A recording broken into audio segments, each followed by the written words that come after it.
আজকে আমাদের যে চেকপোস্ট চলমান চেকপোস্ট যেটা ঈদ পরবর্তী আমরা কিন্তু প্রতিদিনই করে যাচ্ছি সকাল থেকে রাত 10টা পর্যন্ত।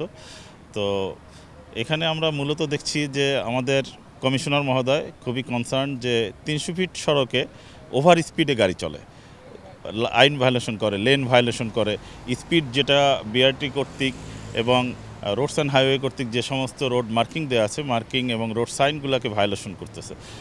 এরই পরিপ্রেক্ষিতে আমরা ঈদকে সামনে রেখে চেকপোস্ট পরিচালনা করছি। সেখানে আমাদের ট্রাফিকের অ্যাডিশনাল কমিশনার মহোদয় এবং আমাদের ডিসি ট্রাফিক গুলশান মহোদয় সরাসরি আমাদেরকে অবজারভেশনে রেখেছেন। তাদের দিক নির্দেশনায় আমরা চেকপোস্টগুলি চালাচ্ছি। এখানে আপনারা দেখতে পাচ্ছেন আমরা 300 ফিটের এক্সপ্রেসওয়ে এবং যে দুইটি ছাবওয়ে আছে সার্ভিস লেনে একসাথে যে এর আগে যেটা হয় নাই, এটা আগে যে কোনো একটা রোডে করতাম, এখন আমরা একই সাথে আমরা 3-4টা রোড একবারে চেক করছি। তাতে করে সুবিধা হচ্ছে কি যে কোনো গাড়ি আমাদের হাত থেকে পার পাচ্ছে না এবং সবাই খুব সচেতন।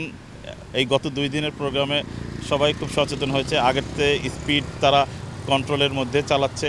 আমরা পর্যাপ্ত মামলা করতেছি। এখানে আমরা 3টা স্পিড গান ব্যবহার করেছি, আপনারা দেখছেন 3টি স্পিড গান দিয়ে আমরা মামলা করছি। যার কারণে হচ্ছে কি তারা মানুষের মধ্যে একটু সচেতনতা বোধ চলে আসছে। তারা প্রথম দিন যেমন আমাদের খুব একটু বেগ পেতে হয়েছে, অনেক ওভার স্পিড ছিল, তারপরও আল্লাহ রহম করেছে আমাদের এ পর্যন্ত আপনারা দেখেছেন কোনো ওইরকম বড় ধরনের দুর্ঘটনা হয়নি এবং কোনো প্রাণহানির ঘটনা ঘটেনি। এবং এটা যাতে না ঘটে এবং জনসাধারণ যেন খুব সঠিক সুন্দরভাবে রোডকে ব্যবহার করে, রোডের সাইন মেনে গাড়ি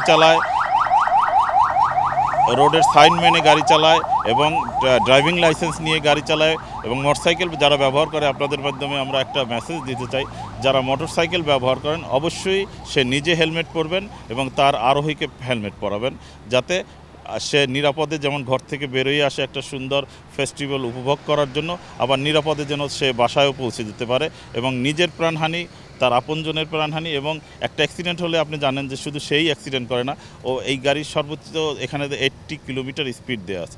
80 কিলোমিটার একটা গাড়ি স্পিডে যদি অ্যাক্সিডেন্ট করে, পিছনের গাড়িগুলোও অ্যাক্সিডেন্ট হয়ে যায়।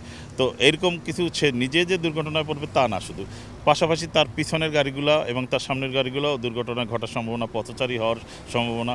এটা আসলে মানব সম্পদ হলো আমাদের সবচেয়ে বড় সম্পদ।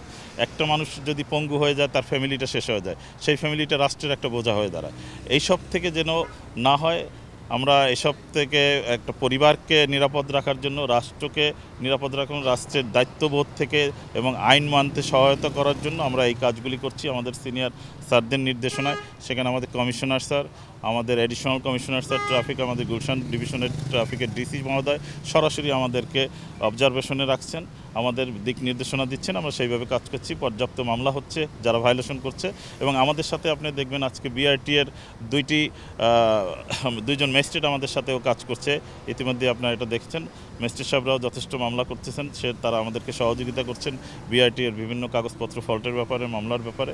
তো আরেকটা মেসেজ আমরা দিতে চাই, আপনারা যারা রোড ব্যবহার করবেন জনসাধারণ, অবশ্যই আপনি আপনার গাড়িটি রাস্তায় সড়কে বের করার আগে আপনি আপনার গাড়ির সঠিক পেপারগুলি সাথে রাখুন, আপনার ড্রাইভিং লাইসেন্সটি সাথে রাখুন, সিট বেল্ট পরে গাড়ি চালাবেন, মদ্যপান অবস্থায় গাড়ি চালাবেন না, অহেতুক লেন ভায়োলেশন করবেন না, স্পিড লিমিট দেখে এবং জাতীয় গতিসীমা মেনে গাড়ি চালাবেন।